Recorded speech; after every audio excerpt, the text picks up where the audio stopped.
Ginasalom nila ang peligro sa idalom sang dagat. Bit-bit ang tagipusoon nga handa magbulig. Sila ang wala untad nga nagalangoy. Sa tubig nga wala sang kasiguruhan, gamay nga paglaom ang sa ila nagapabakod. Tubtub diin ang sarang nila nga tungkaron sa ngalan sang aton, Dunang Manggat.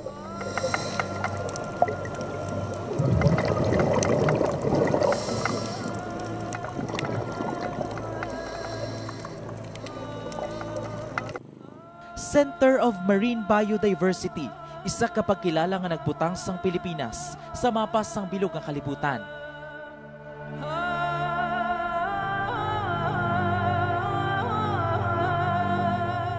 Base sa mga pagtuon, ang baybayon sang pungsod ang pagkakitaan sang may pinakadamo nga species sang marine life. Butang amat-amat nagakaubos kung hindi tungod sa mga natural phenomenon o kung hitabo. Ini ang tungod sang aton mga buluhaton. Base sa data sa German International Cooperation o kung GIZ, isa ka organisasyon nga aktibo sa environmental protection and preservation, nagalapot sa 6.4 million tons nga water waste o kung basura ang makuha sa mga baybayon kada tuig. 70% sang ini nga mga basura, plastic, isa ka elemento nga ginakabig bilang silent killer sang aton kadagatan kag sa mga kabuhi nga naangot diri.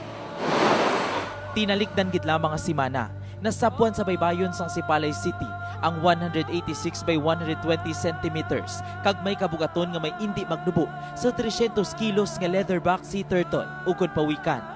Ang sapat, pilason.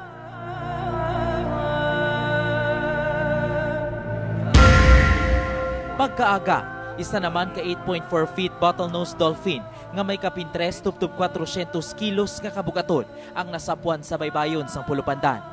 Ang sapat, pilason, kag patay. Kung ano ang matutuod nga kabangdanan, ini ang ginatukib pa hasta subong. Pero sa amat-amat nga pagkadula sang ini nga mga kasapatan, isa ka butang ang sigurado, kita ang kinahanglan nga magiho, indi karon, indi buwas, kundi subong.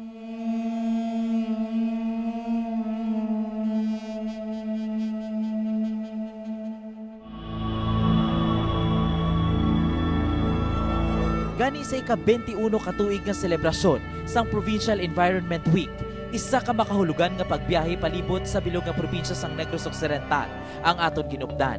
Bit-bit ang isa lang katinutuyo. Ini ang tinluan ang aton kadagatan.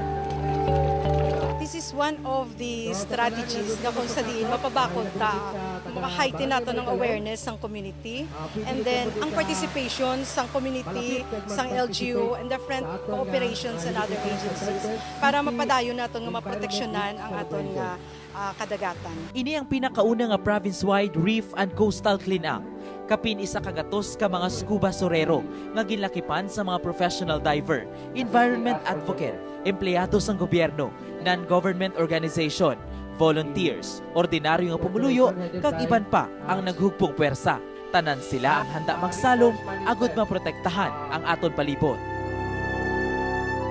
So this is part of the reef approach na kung sa diin nagabulig kita sa sining activity ang pag-heighten sa awareness ng community dako na nga impact nga makabulig sa palibot naton. So ang ma-attend diri, makasugid sila sa ilang pamilya and it will multiply sa aton man nga community. Una sa listahan ang syudad sang Sagay. Sa matahong nga baybayon sang Carbon Reef, 25 ka mga diver ang nagpinuligay sa pagpanguha sang basura sa idalom sang kadagatan.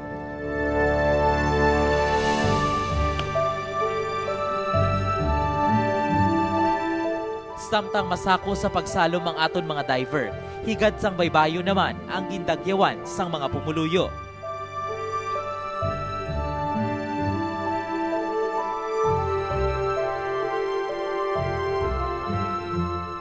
Naman gid ni katabo sa buong sa ating palibot. So as an individual dapat we have the responsibility nga siyempre limpihan ta gid ang ating palibot.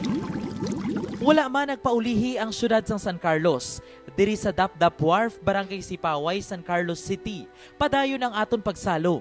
Kapin 40 naman ka mga diver gikan sa Labing Kalan Divers Club, Provincial Environment Management Office, Bantay Dagat, GIC, militar kag kapulisan ang nagbuylog kag nag-isa agud tinluan ang kadagatan sang syudad.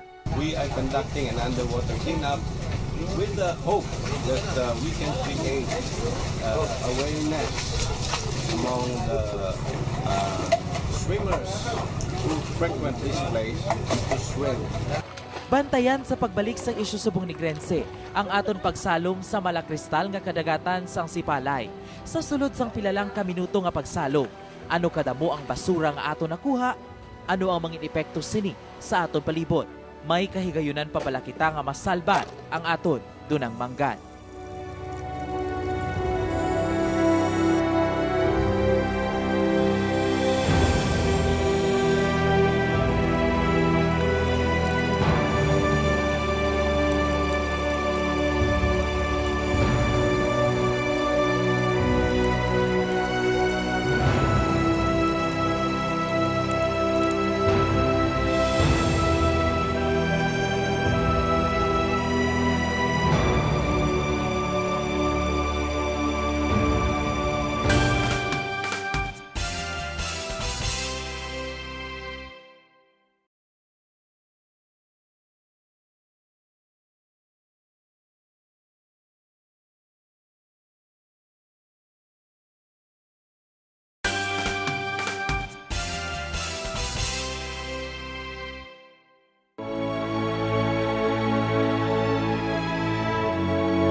Isa lang ang Sipalay sa mga lugar sa probinsya nga ginbugayan sang matahom kag manggaran nga kadagatan.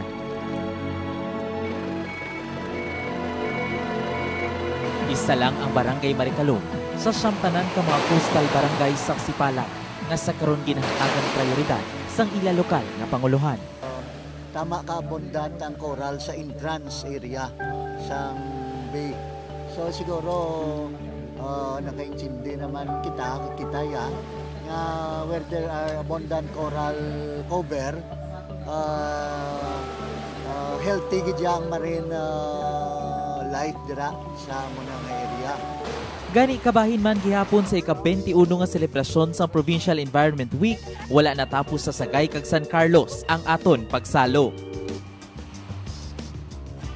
O kinanglan din naton gihapon nga trabahoon ang proteksyon kag hindi kita maguntat to inform the people sang importance sang amoni kanami nga talan-awon kag amoni nami nga sistema sa aton kalalawran no. Una nga gintipon ang komunidad para sa isa ka simple nga simposyo, may angot sa importansya sang kadagatan. This is what you can see, no? There's some rivers in the world. You don't see the water anymore. It's just plastic. Isa lang ang aton mga kapuso gikan sa German International Corporation sa mga organisasyon nga nanguna sa ini nga kausa. International German nationals as technical advisors, and we help local government.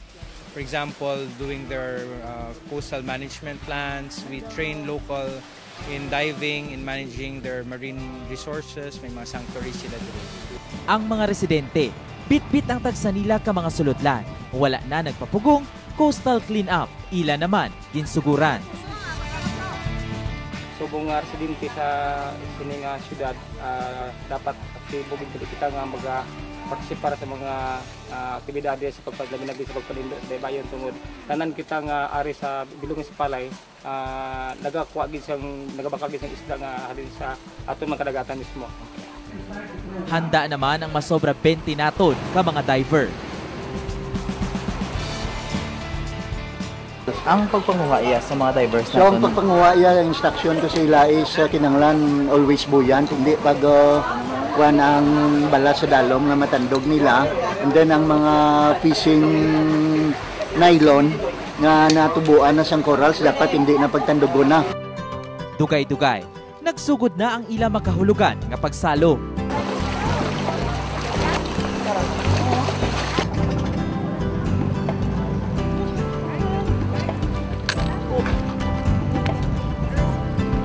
Mga kapuso, 10 to 15 minutes gikan sa Campo Manis, Maricalumport, on our way na sa Campo Manis Bay, kung sa diin isa sa mga partes ini ang ginakabig bilang Marine Protected Area sa Sipalay City. Sa 66 hectares sa Campo Manis Bay, amon ginsundan ang pila sa mga diver. Mas sobra tunga sa oras ang nagligat, amon na siplatan nga nagbutwa na ang tatlo sa ila.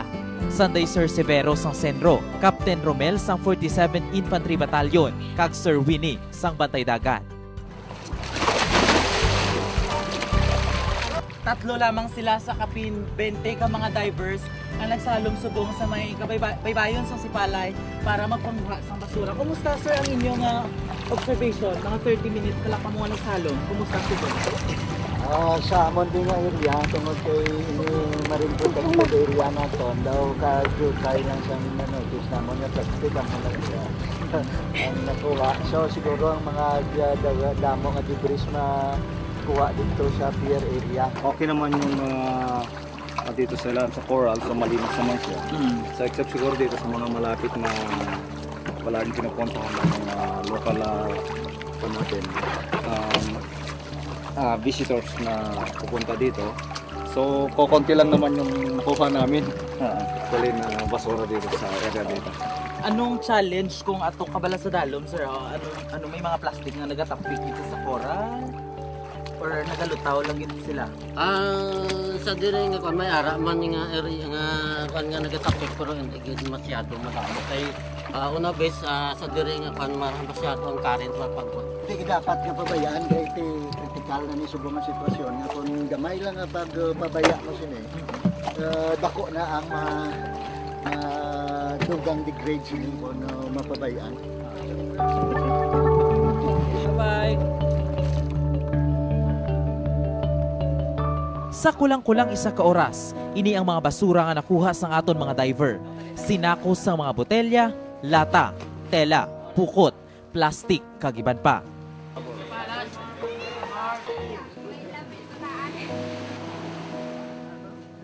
Ang environmentalist kag German national nga si Jerome, apisar hindi Pilipino, dako ang pagpalangga sa dunang manggat sa Pilipinas. First, for me personally, I am an environmentalist and I want to work for the environment, and for me there is no borders. So, environment is everywhere. Sa tatlo ka mga syudad, kapin 500 ka kilo nga mga basura, kalabanan botelya kag plastik ang tigayo nakuha sa aton mga kadagatan. Buta nga dako na nga kadalagan kun makabig. Tungod masobra 500 na nga kabuhi sang aton mga kasapatan ang tigayon nga nasalbar kag naprotektahan. Dako gid nga ginakonsiderar naton nga manggad ang kabaybayan kung sabihin nagapanguha sang pangabuhian ang aton nga mga magagmay, especially magagmay nga mga fishermen. Sa malipot nga tinion nga ako nagsalom sa idalom sang tubig, nakita ko ang tumalagsahon nga katahom sang aton kadagatan. Isa ka manggad nga kun maguba, hindi na mabayaran.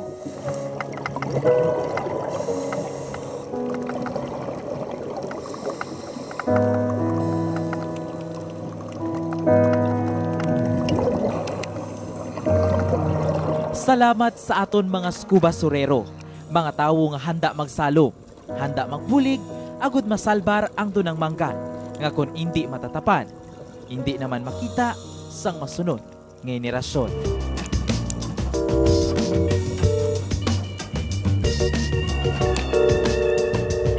Erwin Cavera para sa Isyus Subong.